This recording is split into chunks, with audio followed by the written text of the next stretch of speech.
Hello Toy Collector fans, Universal Toy Collector here and welcome to the channel. And welcome to another episode of My Collecting Life, the weekly series where I get to chat with you, members of the toy collecting community, about your own personal collections, finding out what got you into collecting in the first place, and what gives you that toy collecting buzz.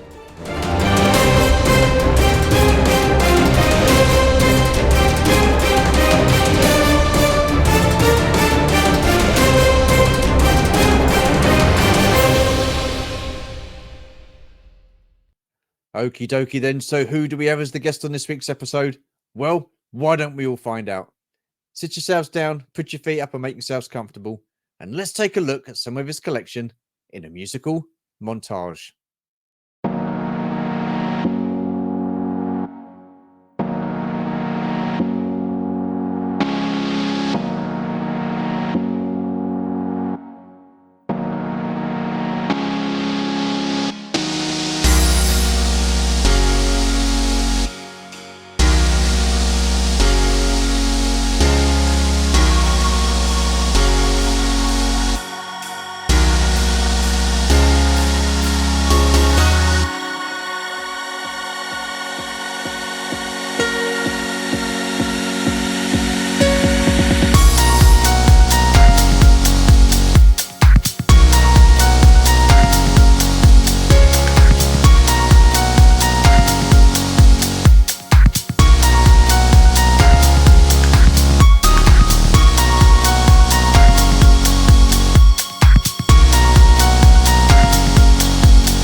Okay, then. So once again, we are treated to another fantastic collection and display. So we had some Lego, Star Wars, A-Team figures. We had some Transformers and some Ghostbusters. So it is a pleasure to welcome to the channel for the first time, Mr. Mike Halladay. Hello, Mike. How are you, sir? Yeah, good. Thank you. What toy lines were you into as a kid? And what memories do you have of those toy lines? Well, so for me, it was all about He-Man and Thundercats. Oh, So okay. yeah, Right. so yeah, a child of the 80s, and I Yeah. just missed I just missed the Star Wars excitement, you know. So I was Yeah. when I started playing with action figures, you know, we was at the point where it was Power of the Force. Kids weren't as interested in Star Wars toys. But for me, it was Yeah. He-Man. I watched a cartoon on a Saturday during the day, Yeah. and over many Christmases, emptying stockings at Christmas, it was always a He-Man figure Oh, on the wow. card, which obviously I'd rip open, throw the card away, and play with Yeah. toys. And that was Yeah. my childhood was A-Team and Thundercats. Um, Wow. but although one of my favourite figures was also B.A. Baracus from the A-Team. So Okay. this is my childhood figure, Oh, and wow. How cool. so yeah, so that he's my most he was one of my most played with characters.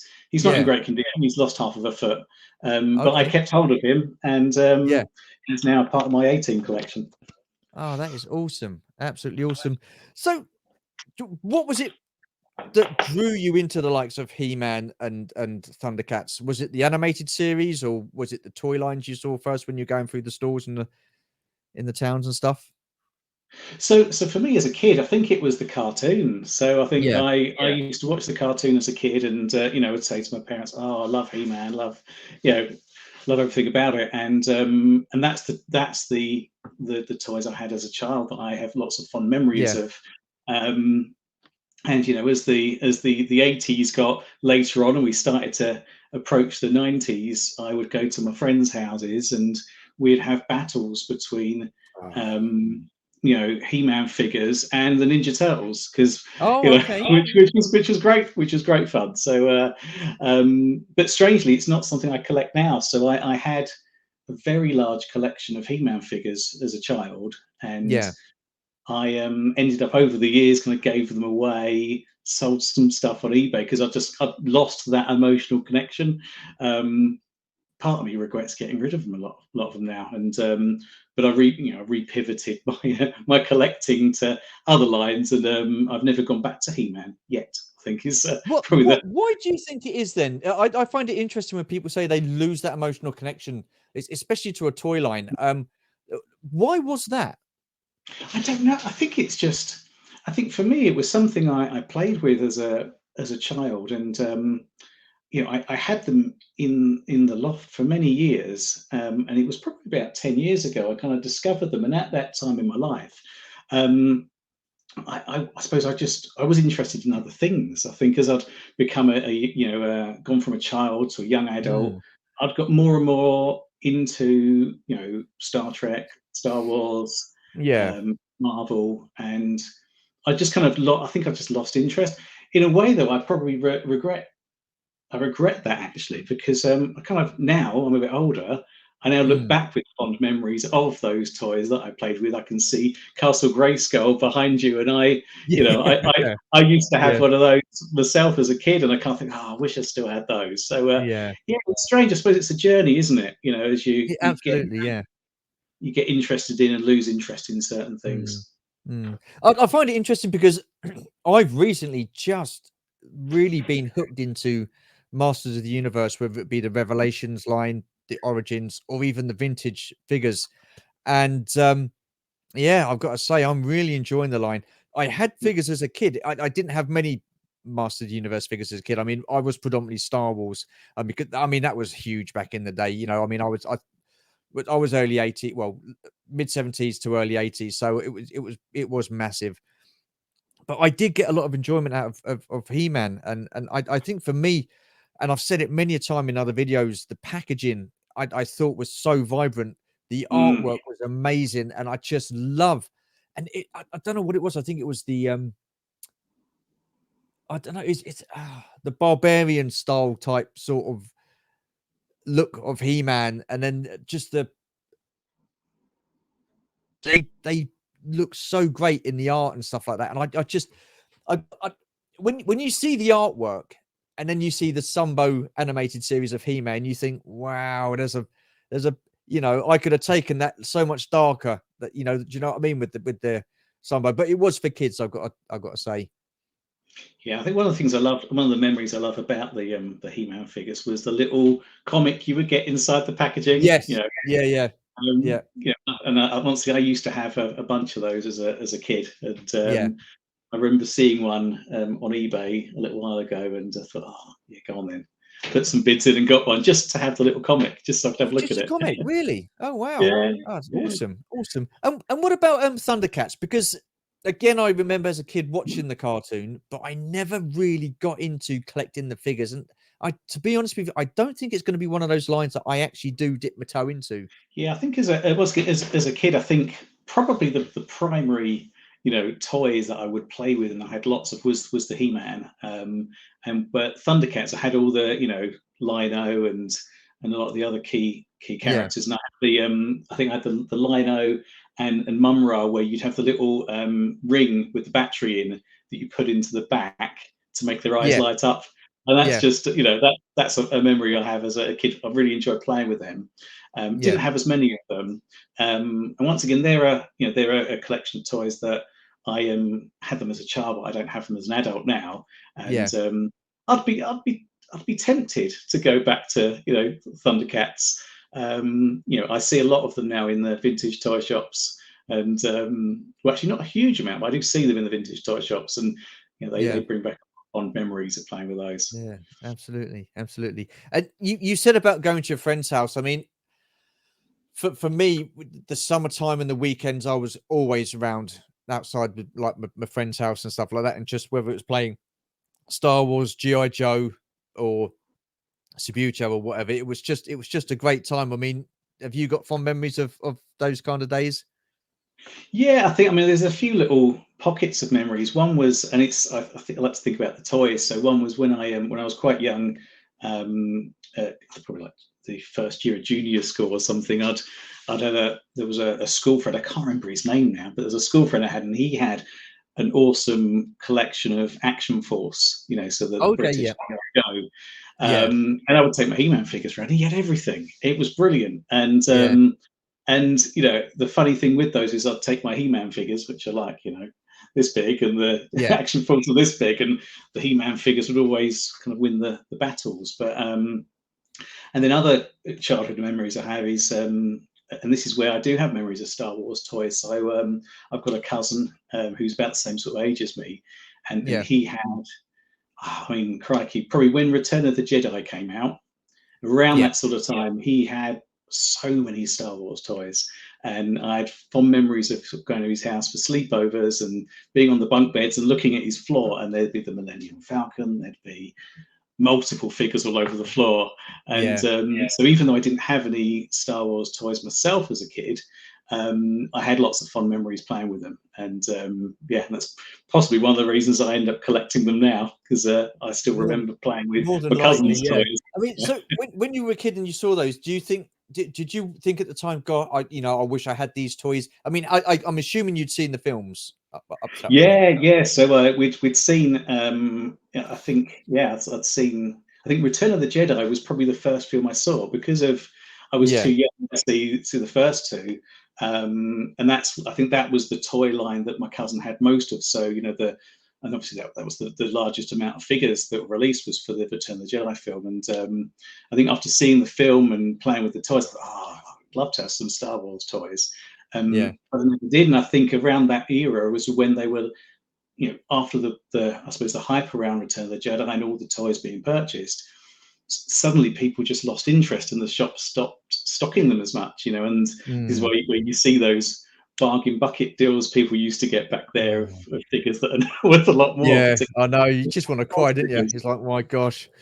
The 99p yak faces, you see pictures of and things like that. And Yeah, yeah. but yeah, and I think Oh, it's thing. And I did have one Star Wars figure as a kid, which was a Darth Vader. That was the only one I had, okay. and I've still got him now. He's now got a new cape and a lightsaber in my cabinet next to Oh, me. wow. Cool, cool, cool.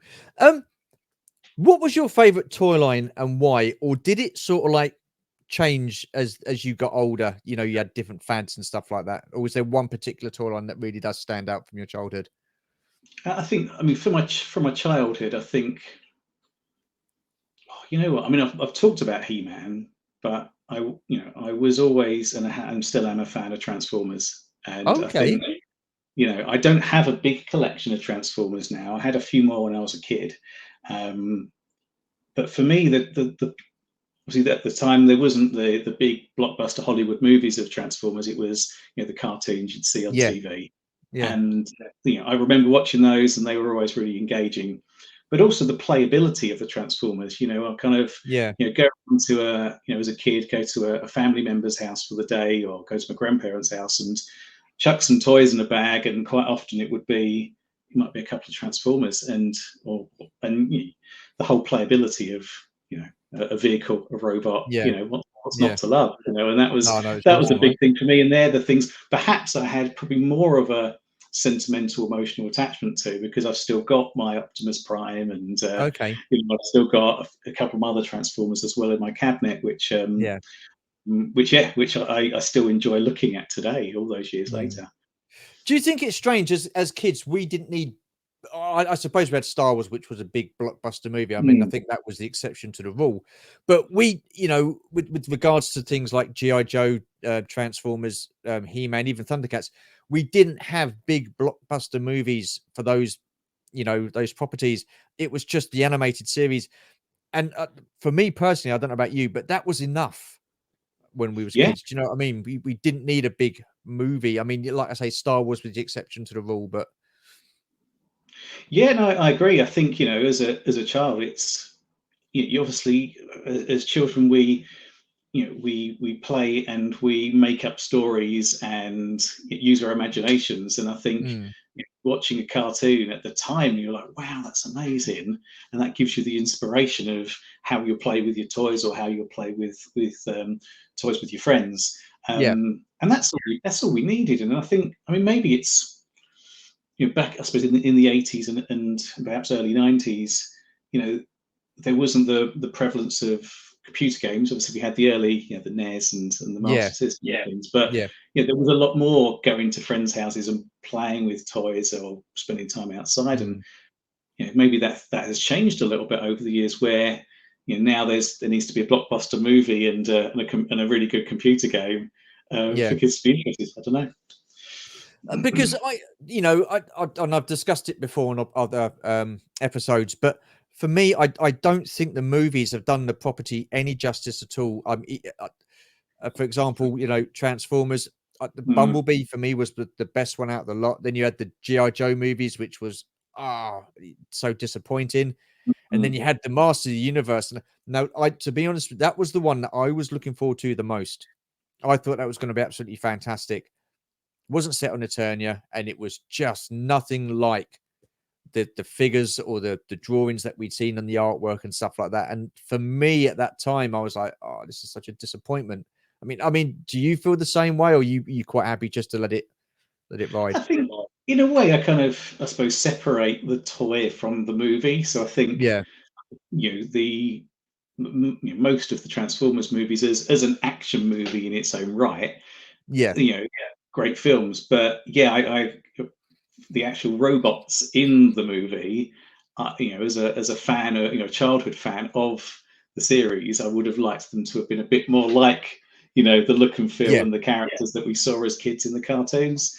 Mm, Um, so yeah, I kind of get that. And I mean, Masters of the Universe was, for me, it's a movie I remember that would quite often be on the TV around Christmas time. yeah, I don't know why, and you'd watch it, and there'd be the toys around still. And I always remember that scene at the very end of the closing credits of Master Universe, of Skeletor appearing at the very end, and sorry, spoiler alert, Skeletor appearing at the end, and saying he'll be back. And obviously they never made a second one. Well, no, I mean, to be quite honest with you, I'm kind of glad they didn't. And it would be interesting today to see what they would do and how they would go about doing a film of Masters of the Universe. I mean, with all the CGI they've got, and would it be more like the look of the 80s with the costumes and stuff like that? Would they just do something totally different? Yeah, I mean, obviously we've seen what Marvel have done Yeah, with.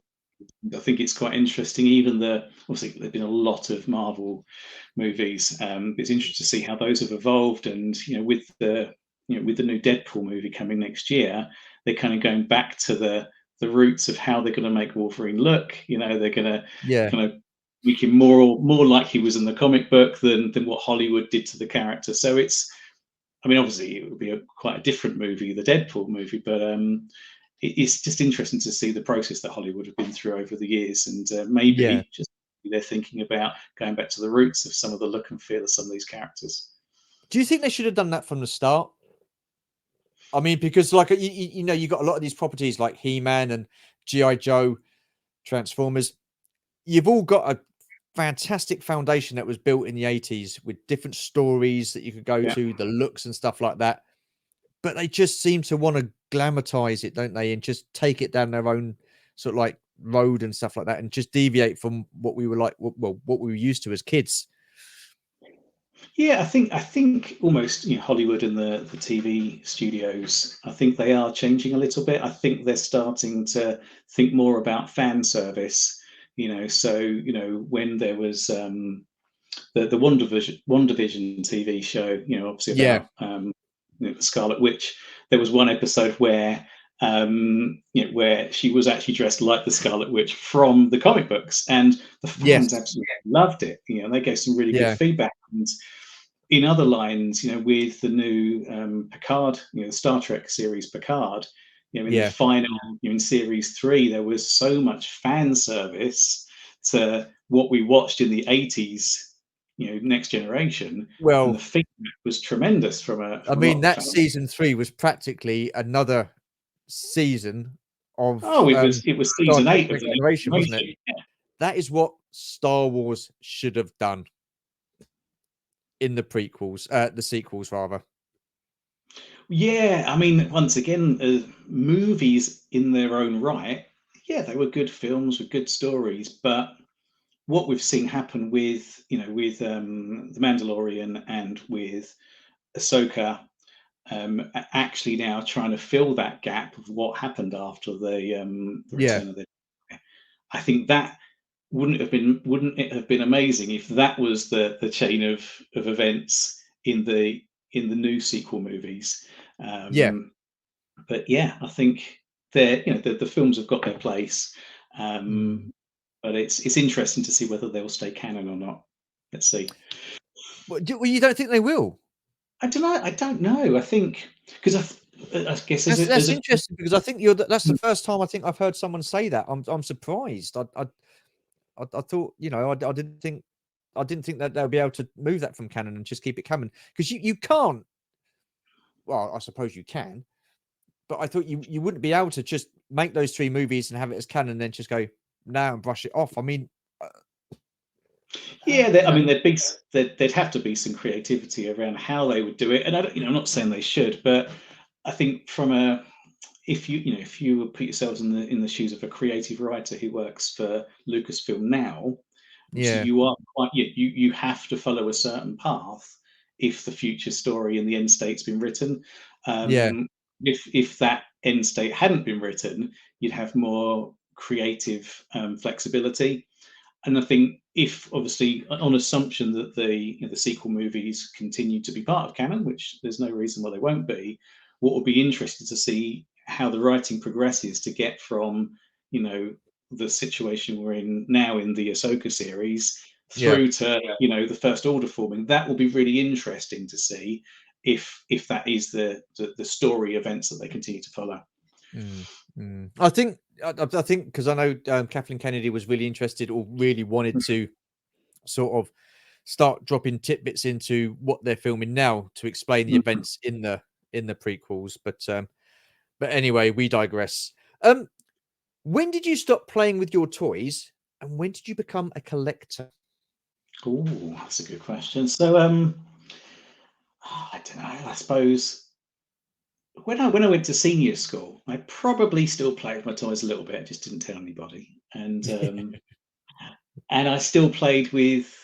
And I suppose it's probably an evolution of what you stopped playing with. So I probably Yeah, stopped playing with my action figures.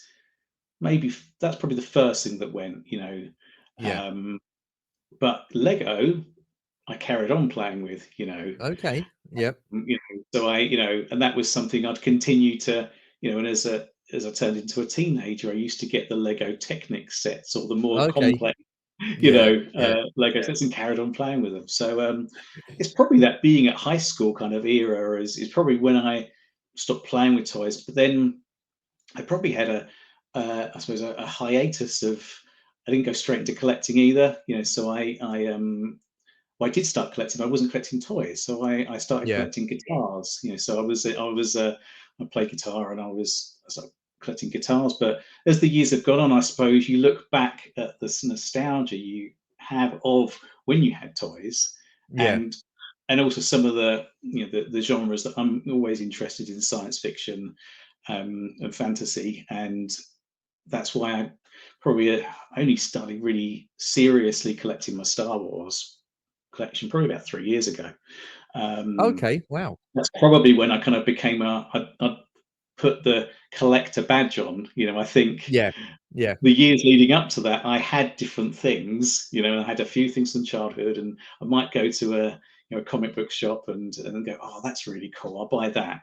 But it wasn't probably until about 3 years ago that I thought, oh, I need to start displaying stuff properly, and oh, Yeah. I've started to collect more things, and that's probably so. There was probably quite a long gap actually between stopping to play with the toys and actually starting to classify myself as a collector. Yeah. Did you? I mean, did you have any influences? Because I know you hang around with one influence. He's quite a bad influence in the Adam Berry. Yes, yes. So I mean, I've known Adam Berry since I was about 11 years old. So we Wow. went to school together, and it's funny. So it was during the COVID lockdowns. Oh yes. Well, Yeah. Good days. Yeah. Yeah. yeah, there was a period of time where you was only allowed to meet one other person outside your household for exercise. So I'd Yeah. meet Adam for a run, near where we live, and Okay. it was during one of those that I think I just mentioned. He mentioned about his toy collecting, about because it's something I didn't really know about Adam at the time, Mm. and I went, oh yeah, I've got And at this point, I think I had like 7 Star Wars figures I'd started to buy on eBay. I'd kind of during lockdown times, I've been Yeah. going and finding stuff. And yeah, he then started sending me photos of his collection. So at the time, he had a few more Star Wars figures than I did, and he gave me lots of hits and tips of different Facebook groups and resources online. And yeah, no, heavy influencer, and yeah, he's got an Absolutely. awesome Yeah. collection of. I've technically got more Star Wars figures than he has, but he has more complete Star Wars figures than I have. Oh, okay. Okay, so that moves us nicely on to the next question. What toy lines do you currently collect? Now, I know you've just said Star Wars, but is there anything else that you're collecting as well, or is it just Star Wars at the moment? I mean, I've been trying to be quite strict in my focus of Star Wars vintage. I also collect some of the Star Wars retro collection. Yeah. Collected all the Mandalorian series. Um, Okay. from an active collecting perspective, Star Wars is it. But I think with some of the other toys I've already got that I had as a child, if I see something that I like, I might purchase it to add to the collection. Mm. So, um, I'm always, when I go to vintage toy shops, I'm always looking at, is there a better condition BA Baracus that I could purchase to, Yeah. Yeah. add to my collection. But certainly from an active, doing all the research, trying to find out as much information as possible. It's kind of Star Wars is my primary toy line I collect. I've I've got to say, I do find it really, well, I find it amazing the amount of discipline that people must have just to collect one toy line. Because that's what I started off doing. That's what I started off doing. I started off collecting one toy line. It was the original vintage Ken of Star Wars figures. That's what got me back into um because we had eBay. So then eBay you could get these things quite easily and stuff like Yeah. that. Whereas before it was, I never used to go to toy fairs or these conventions or whatever. So I never, wasn't really into it. But I'm absolutely bloody hopeless discipline at all when it comes to collecting. It's just I see something on someone's channel, go, oh yeah, like that, like that, like that. And I'm just absolutely rubbish. And sometimes I do wish I could just collect the one toy line. Yeah, I think for me it was because I kind of fell into the collecting the Star Wars toy line. I already had the Darth Vader. I bought Yeah, a few loose figures on eBay, and then I kind of started joining the Facebook groups and getting into it. But for me, it was because I did start to get distracted. I'd go and buy a Ghostbuster and put it in my cabinet, and then I'd go and yeah, buy something else and put it in my cabinet. I thought, no, no, no. but I've still got Star Wars figures without weapons in my big Star Wars cabinet. So I kind of, in my head, it was right. I've got to finish that first, that first 79 run, which is what I'm aiming for. Get that Yeah, complete with all the weapons, and then maybe I'll think about other things. But then, as I'm discovering, there's a lot of Star Wars collectors will discover is you will then end up getting distracted in the Star Wars figure collecting journey, and you end yeah. up buying things like an Ewok village and a Millennium Falcon you didn't plan to buy. Oh, But good. Yeah, because I, you got that at Sandown, didn't you? That Falcon. well, actually, so that's the second one I've bought. So I bought Oh, one wow. at, yeah, so bought one at Sandown, and it was not bad condition actually. It was quite dirty, so I had to give it a clean up, but Yeah, it didn't have any of the accessories. So I started a journey to collect to get all the accessories for it, and my good friend Adam said, "Mike, you're going to spend a fortune buying all the bits." So he put me in touch with a shop called Retro Hunter, which is near to where I live, and yeah, yeah, picked up a complete Millennium Falcon from there. But the one I bought at Sandown's actually another friend of mine who's an artist has taken it, and he's doing something I won't give a spoiler. He's doing something very very creative with it. So Oh, wow. I'll share the pictures Awesome. once he's finished being a Yeah, bit creative awesome. with it. Yeah, cool. Um, you so I'm guessing because you said was it the 79 figures? I'm guessing you're just doing you're not going to be doing the last 17. That currently not planning to, albeit I do now have an Anakin Skywalker from the last 17, Oh, which I didn't do plan to. you know what? Now it all makes sense now because Adam was saying on Saturday, Lord, where we went to Toy Fair, he was saying, "Oh yeah, I need to get myself an Anakin. That'll probably be the only one." Right now, it makes sense. There we go. And in fact, I got it on the Echo group, and Okay, crikey, yeah, yeah, the condition of this Anakin, it looked as if it had literally just fallen out of the box. It was wow, perfect. So I mean, its arms, I didn't want to move its arms because they felt so stiff. The paintwork was yeah, was so. As soon as it arrived in the post, I thought, right, I wrapped up in bubble wrap, put it in a box, and I've sent it off to be graded because I thought I can't, I don't want to risk that anything happening to that. So, and I'm not a grader typically, but I thought it was one I needed to get graded. But apart from that one of the last 17, the plan is to complete the first 79 with all of their weapons and accessories. I've got a way to go yet, and then once yeah. that's completely complete, then maybe I'll dip my toe in with the last 17. See how I get on. Because I've said this a few times. I wouldn't say regret. Hindsight's a wonderful thing. I wish I'd have completed the 96 first before I started collecting anything else. I was well on my way. I'm well, one, two, three, four, five, six, seven. I've got seven of the last 17. Well, tell that a line, nine because I got the two Ewoks up there as well. But they were also packed on normal Star Wars cards, weren't they? Return of the Jedi cards. So I don't class them as the last 17. I've got a Stan Solo, Luke Skywalker, Stormtrooper, but and I've been getting involved in everything else, other toy lines, Black Series, Mm. Mo2 DC. The prices have absolutely gone through the roof with some of these Star Wars figures. Even the standard Star Wars figures now are expensive. Yeah, I've been watching them, since, I mean, I suppose it was 3 years ago I started, trying to collect, and I have seen them gradually go up in price, and some of them Yeah. flatten out, some of them go up. Things like Tusken Raiders and Stormtroopers. I see Mm. sale prices now and go, that's not what I paid a year ago. So Yeah. yeah, I think, and the getting distracted. That's what I kind of did when I started collecting vintage Star Wars. I also then started buying, modern Star Wars as well. Mainly in the retro collection. It was at one point, I thought, no, stop buying the retro collection. I need to go back to my vintage stuff, and that's kind of what I've Yeah. done temporarily. Awesome. Awesome.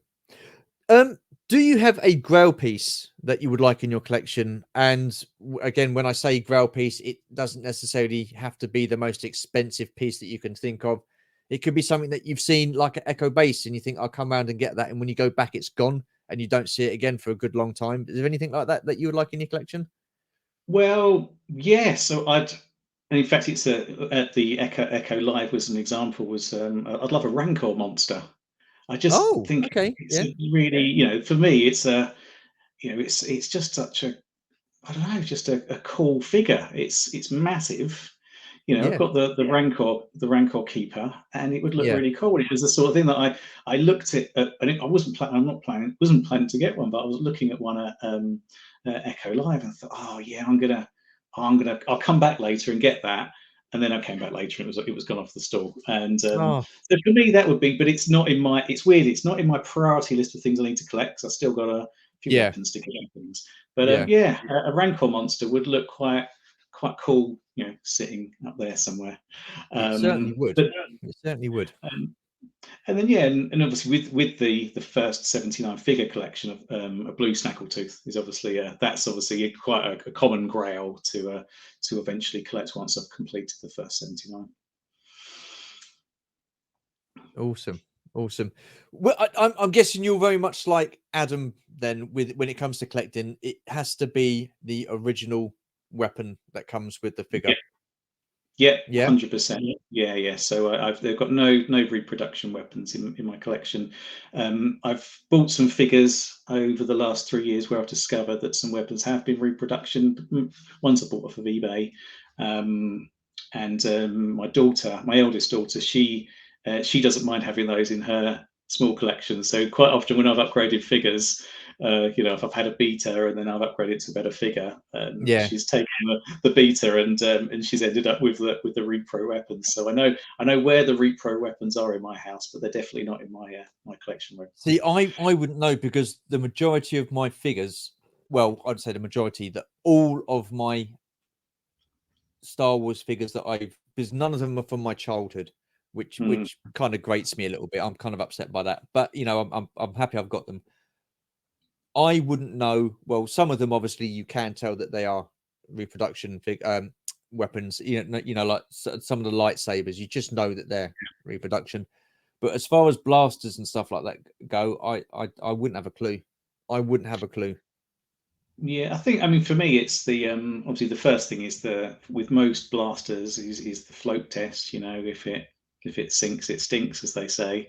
Okay. And then there's various resources on I think the Imperial Gunnery website and a few others, where you can kind of look at examples of genuine weapons. But you're also right to a certain degree. If you're buying stuff 40 years after the figure was created, do you really know if it's reproduction or not? And I think for me, it's buying things off of trusted sellers as well. So Yeah. there are Yeah.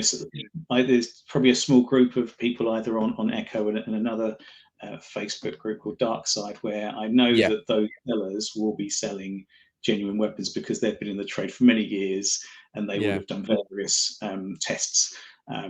But yeah, I mean, yeah, there may very well be some reproduction in my cabinet that I don't realise is reproduction. You never know. Well, that's the thing. I mean, we go back to grade because you said you would send a figure off to get it graded. Yeah. That was the Anakin. Mm. Now, for me, I don't really go into the grading. I've got a couple of figures graded, and they're the kind of figures that come with the HasLab projects. Yeah. But I had a vintage Kenner, Princess Leia in a Bosch disguise, Oh yeah. and the card was absolutely beat. It really was. It wasn't great. And so I sent it in to get graded at UKG, and I asked them if they could take it off the card and Yeah. grade it as a loose figure. They replied and sent it back and said, no, we can't take anything off cards before 1990 or something along those lines. I was like, okay. So it was a beta card. I've still got the card, but I wanted it to display nicely, and I knew that figure was a genuine figure with the genuine weapons. That's why I took it out and sent it off to get graded. Now I know a lot of people will scorn and scoff at that because you've Mm. taken a figure off a card, and it doesn't matter how beat the card is. But for display purposes, I think it looks so much better in the acrylic case than what it would have done with a beat up card on. But that's just my, that's Mm. just my opinion. Yeah, I think, I mean, for me, I'm not. I suppose there's some people who want to collect, the full, 79 or 96 run in graded, and for Yeah. me, that's not a target. But for me, I think getting things graded would be more for preservation than anything else. So, Yeah. like with the Anakin, I thought it's such a good quality figure. I thought to preserve that, encase it, and it would look nice in the acrylic case. Mm. And I did a similar thing with a C3PO removable limbs. It was really Okay. good condition. Yeah. Um, and I just wanted to preserve him. I got an 80 grade in the end. I was hoping for something a bit higher, but Yeah. yeah, he's in my cabinet. And the only other figure I've graded is a Bosk, but I ended up selling the Bosk at 85, but I sold him to continue to fund buying more loose figures because Oh. I had two of him. So yeah, I was looking at him in my cabinet and thought, oh, but I could buy a few more figures if I sold him. So yeah, I let that one go. Also, um, moving on. Do you have a sentimental or a prized piece within your collection, A sentimental or prized piece. I mean, I've or both? yeah, I mean, I've got a couple of things. I mean, I've already showed him on camera, but Yeah. certainly the sentimental is B.A. Baracus. Yeah. He would quite often be climbing up trees in my garden, and that's why half of it is missing. And yeah, he is the worst condition of the 418 figures I have, because I play with him so much. So yeah, Yeah. and that's why I'll always have him. And then, I mean, prized items. Once again, it's a childhood collection, but it's interesting. It's something that I didn't play with. So I've got a couple of visionaries. So this Okay. is a original visionary in an acrylic case, and I really like these now. And as a kid, I didn't. I've got another one here. As a Yeah. kid, I didn't really play with them, so they kind of ended up going in like a I think it was like an empty ice cream box, Yeah. and they didn't get played with, and they stayed in that box for many years, and I Wow. forgot I had them. Multiple house moves. I then discovered them in a box. I thought, wow, they are really, and I really like them, and they're the only two visionaries I've got. But they're mint, and I should really, as my friend will tell me, I should send them off for grading. Haven't Yeah. done, but I've put them in credit cases, and I really like them. And I think what I really like is the fact that the holograms are still working. They haven't Yeah. degraded over time because they're in a Wow. box. I like how the light reflects off of them. That's why I put them in UV protective Mm. acrylic cases just to protect them a little bit. And I really like them. And yeah, for me, they're kind of a completely different to everything else in my collection. They're not Star Yeah. Wars, Yeah. Yeah. but I really like them, Absolutely. and they're normally on the shelf behind me, and I can look at them in the morning and go, oh, I they don't look know what it is, but I just think figures in acrylic cases, even carded figures in acrylic cases, they just look absolutely fantastic. They mm, really do. I love the look of acrylic cases. Now I've got my black series, but they're not in acrylic cases, mm, and I do need the 40th anniversary figures, the Star Wars ones. I do need to get acrylic cases for those because I just think it looks so much nicer in the acrylic case than what it does in one of the what do you call them? like the The fold up. clamshell. Yeah, Yeah, yeah, yeah, because I think I've got a lot of retro collection figures, and and I've got them in the clamshell plastic cases yeah. because they stand up nicely on the shelves. But Mm, yeah, when I've seen multiple card backs in acrylic cases, they do look nice. yeah. I've got a signed Rancor Keeper, um, Yes. Powder Force 2, which is in a acrylic case, and it looks really nice on the shelf. Right.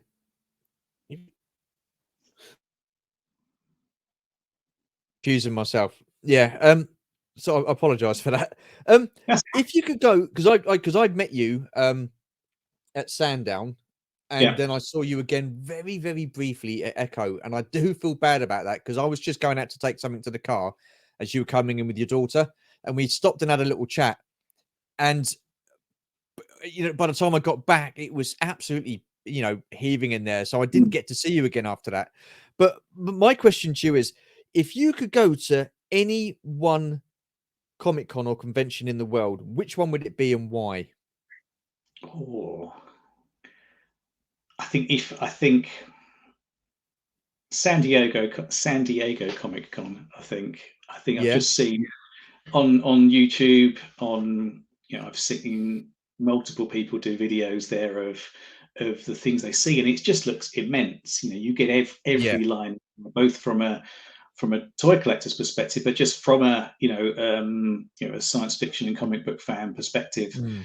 You get everyone's there, and I don't collect don't collect much Star Trek, but I'm a very big Star Trek fan as well. And the Comic Cons in America is where CBS will really roll out the carpet for Star Trek, which Yeah. since they've stopped sponsoring Star Trek specific conventions. So yeah, for me, I mean, everything's at San Diego Comic Con, so that would be if I could go to any kind of convention in the world, that would be top of the list.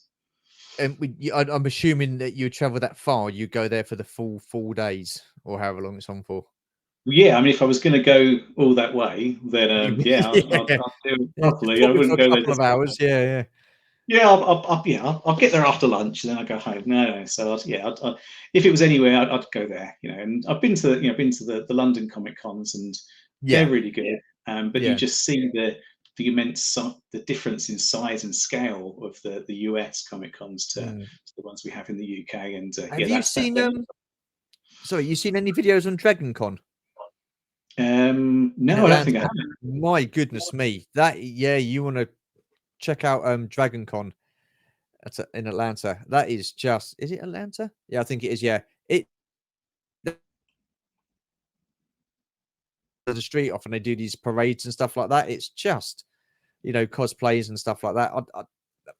I one thing I would love to do, and that would be go to any convention in America, whether it be a celebration or San Diego or Dragon Con. But there's also another one as well, Joe Fest. But I think that's more like a toy fair as opposed to like a convention sort of thing. Yeah, no, I think I did see a YouTube video about Dragon Con. Actually, now you mention it, Mm, so yeah, that looks pretty awesome. pretty cool, pretty cool. Um, would you ever consider starting your own channel? Would I ever consider starting my own channel? Oh, I don't know. So I'm not big on social media. So I do have an Instagram, but I always forget to post. Um, I have had YouTube channels that I've been part of in the past where I've been in live music bands. So Yeah, it's just somebody else is filming you while you're playing guitar. It's probably a bit easier than arranging yeah, to actually think of what you're going to say on camera. I don't know. I mean, who knows? Who knows what would happen in the future? yeah. Well, you know your stuff, and you come across as passionate about it as well. So, and yeah, I don't see why not. I think you could bring something different to the table for sure.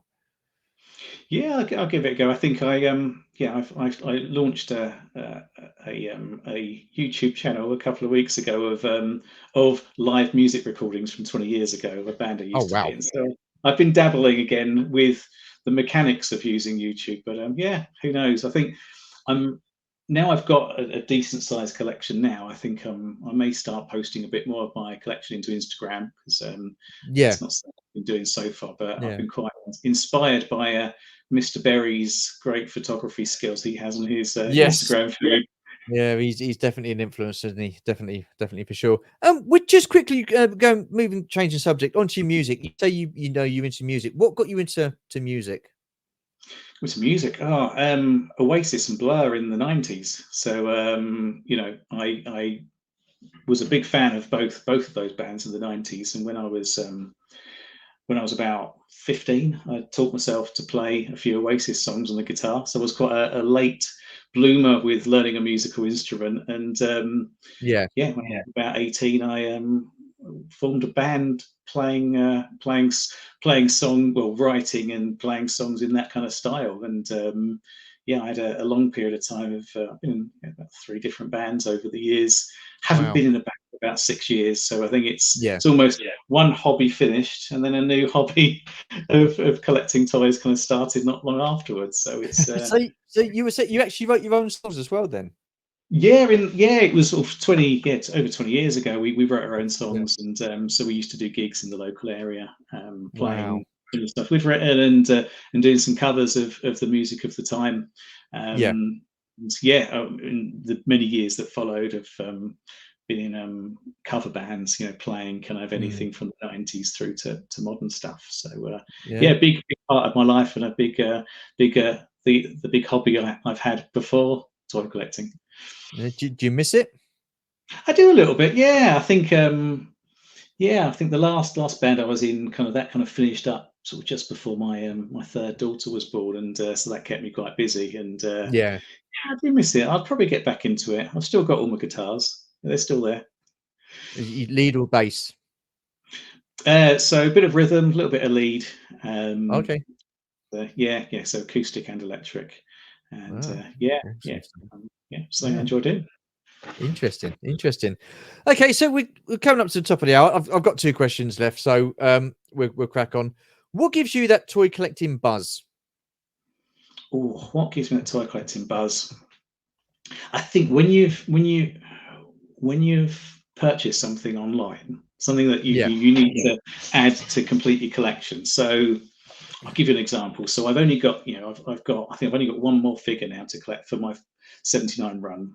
When I had two more to collect, I needed to get a prune face, which some people love prune face, some people don't like prune face. Yeah. And there was a seller on one of the groups selling a prune face with the weapon, and he also was including the original card back that the figure came on as well, just loose. Yeah. And so I bought it, as a claim in a claim set. But when it arrived in the post, it's then unwrapping it and going, oh, it's finally here. When you've got that tactileness of feeling the cape of Prune Face and holding his Yeah. gun. Yeah. And for me, it was that particular figure was the first one I bought which had the card back with it. Oh, So it's okay. the first time I'd held an original vintage card Wow. back. Looked at Wow. it, I thought, I've seen so many pictures of them online. It's just a tatty old card back that didn't have the bubble on it, But for Yeah. me, it was like, oh, I've actually got one in my hands. This is what would have been on the shelf in Woolworths, all those years ago in the early 80s. Yeah. So yeah, I think it's just that, I don't know, it's that, I don't know how to describe it really. It's just that moment of opening that package that you've ordered online, Yeah. and actually having the thing that you need to help you complete your collection in your hand.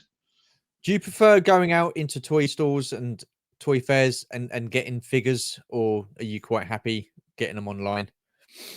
I think what I like about going to toy fairs and shops is the ability to have a proper look at the figure. So Yeah. there's a shop not too far from me called Nerd Base, and one of my Yes. favourite things. Yes, I know I it go, well. Yeah. I think yeah, obviously you visited Nerd Base, and one of my favourite things to do there is you go to the Star Wars figure cabinet, ask them, hey, can you unlock the cabinet, and actually once again have that tactileness with the figure.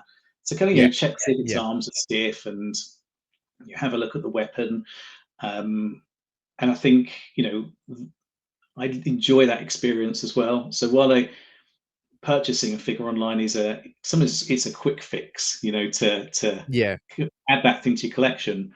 The enjoyment factor is probably greater with the actual going to the shop or going to a toy fair such as Sandown or Echo, Yeah. and being able to walk away with a bag full of figures that you've either planned or not planned to buy while you're there.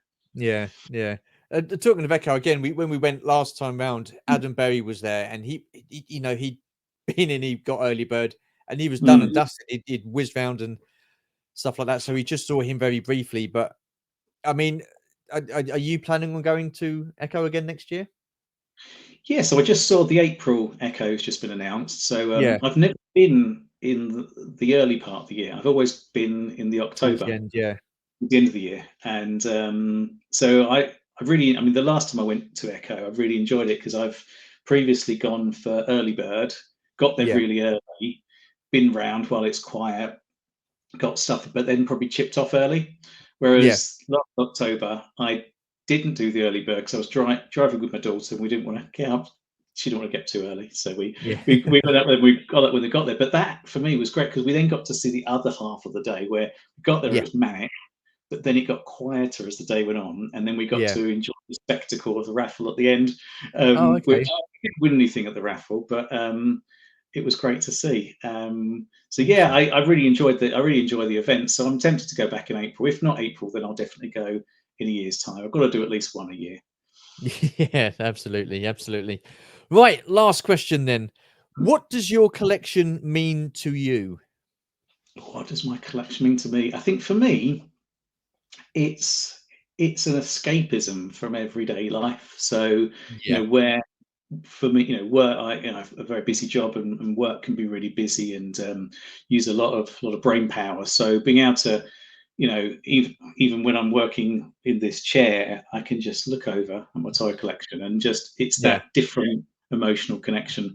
And also when just outside of work, when life is very busy, for you know, to just focus the attention on something I enjoy, something I like, particularly with Star Wars, because I'm a massive fan of the movies and the TV shows. Being able to kind of focus my attention on knowing the background of each character that's in the cabinet, it's that it's an escapism, for me, yeah, and I think it helps. You could even go as far as say having that kind of escapism and that type of hobby is good for your mental health as well, because you can yeah, think you can switch your brain off from something you may be worrying about or yeah. stressing about or whatever. You just think about the toy, think about the emotional connection you might have with it. So for me, Mm. yeah, I really, really enjoy my collecting, and that's what it means to me. Oh, awesome, awesome. And look, I mean, I think we can all agree when we actually come into our toy rooms or collection rooms and we just sit there and just reminisce about our Mm, childhood or get those nostalgia feelings. yeah, It is, and it can be therapeutic. And like you said, it can be good for your mental health because with and it's for me, this is probably the best for the best type of escapism because like you say you just wrapped up in nostalgia and stuff like that, so it's absolutely awesome. I do have one issue though, and that is space. I am rapidly running out of space, and I think most collectors are in the same boat, so yeah. yeah, um no, I agree. I did have to put some guitar equipment in the loft the other day to to make a bit more room. how many guitars do you have? I've got 7 Seven guitars, I guitars, think. my Last time gosh. I counted. Yeah. So they're all hidden around the house. So it doesn't look like I have as many because they're not all in the same place at the same time. Awesome stuff. Mike, I've got to say thank you so much. It has been fantastic chatting to you. um Where can people find you on social media?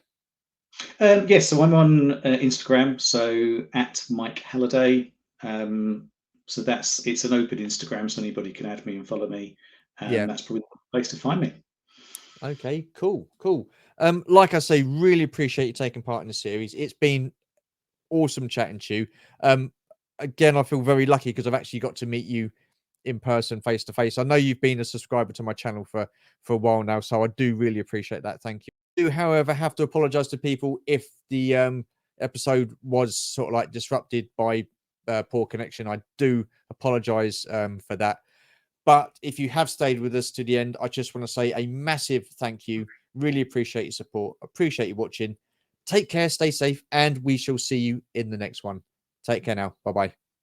Cheers, thank you.